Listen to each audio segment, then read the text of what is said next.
Fat loss and muscle build challenger நாள் 7 காலையில் இருந்தவொடனே குளிச்சுட்டு வழக்கம் போல் சட்டை ஹீட்லாம் மாட்டு காலேஜ் கிளம்பிட்டேன். சுத்தமாக டைம் இல்லை, அதனால ஆயில் கம்மியாக 2 எக் தோசை சாப்பிட்டேன். வீடியோ எடுக்க முடியல.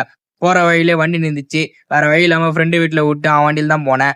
ட்ரெயினை மிஸ் பண்ணிட்டேன், பஸ்ஸில் தான் போனேன். எப்படியோ அச்சு பூச்சி காலேஜ் உள்ள போயிட்டேன். அதோட ஸ்ட்ரெயிட்டாக லஞ்ச் தான்.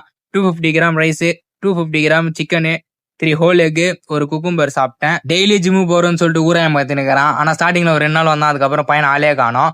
அதுக்கப்புறம் ஸ்ட்ரெயிட்டாக வீட்டுக்கு போகும்போது 250 கிராம் சிக்கன் வழக்கம் போல் வாங்கிட்டு போயிட்டேன். வீட்டுக்கு போய் பார்த்தா எங்கள் அம்மா எனக்கு குலோப் ஜாம் எடுத்து வச்சுக்கிறாங்க. ஏன்னா எனக்கு குலோப் ஜாம்னா ரொம்ப பிடிக்கும். என்ன பண்ணுறது, நம்ம தலையெழுத்து சாப்பிடவே முடியாது. உண்மையாக வீடியோ கட் பண்ணிட்டு கூட ஒன்று கூட சாப்பிடல. அப்படியே வருத்தத்தோட சுகர் கம்மியாக ஒரு கிளாஸ் டீ அடிச்சுட்டு கொஞ்ச நேரம் கழிச்சு ப்ரீ ஒர்க் அவுட் தான். 3 எக் ஒயிட்டு, 2 பச்சை பழம் சாப்பிட்டு ஜிம்முக்கு போயிட்டேன். இன்னைக்கு லேட்டு தான். லேட் புல் டவுன் ஒரு 2 செட்டு, ரோயிங்கில் ஒரு 3 செட்டு போட்டு நாளைக்கு பீச்சுக்கு போலாமா, தேட்டரு போலாமா? ஓ, பீச்சுக்கு போலாமா? அதுக்கப்புறம் டீ பார் ரோவில் ஒரு 3 செட்டு போட்டேன். அப்புறம் புல்லப் ஒரு 3 செட்டு எடுத்தேன்.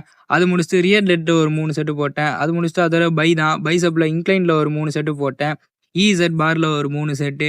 அப்புறம் ஆமர் கால்ஸ் 2 செட் தான் போட்டேன், 15 ரெப்பு. அது முடிச்சுட்டு வீட்டுக்கு போயிட்டு எனக்கு நாளை முடிச்சுக்கிட்டேன். ஆரோக்கியமாக இருங்க. நன்றி.